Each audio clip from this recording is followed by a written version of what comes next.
All right, so this should be the last video. Yes. So here we see once you go through and you can look to see how I went through the steps. It's algebra, but I know some of you, if you haven't seen it in a while, it might take some getting used to. And but what's nice is that you end up with this answer over here. 1 divided by the square root of x plus h plus 4 plus the square root of x plus 4.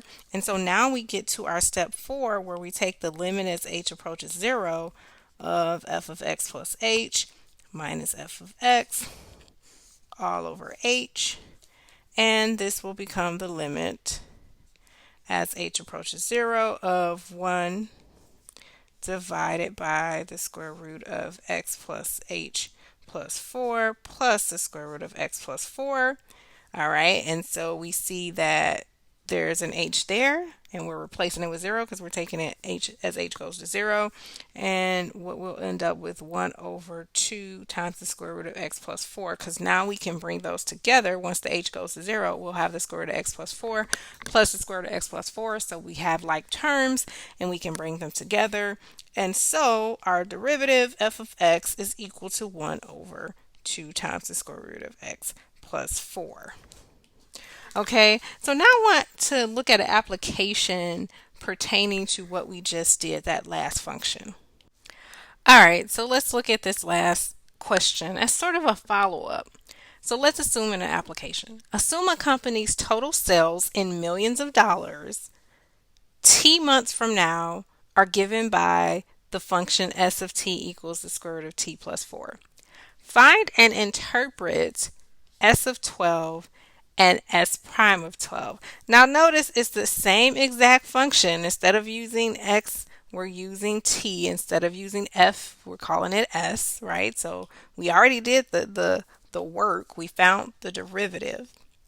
Okay, now we want to interpret the meaning of the function and the derivative. Okay, and so recall we just found that s prime of t is equal to 1 over 2 square root of t plus 4. Right, so first s of 12, that's straightforward, right? We just plug in 12 and we get the square root of 16, so we get 4. So again, remember it's given in millions of dollars, and it's representing a company's total sales t months from now. So what this means is that the company's, okay, it means the company's total sales 12 months from now will be $4 million. All right. That's not bad, right? Well, it depends on how much they put in, but nevertheless, $4 million sounds good, right? Total sales.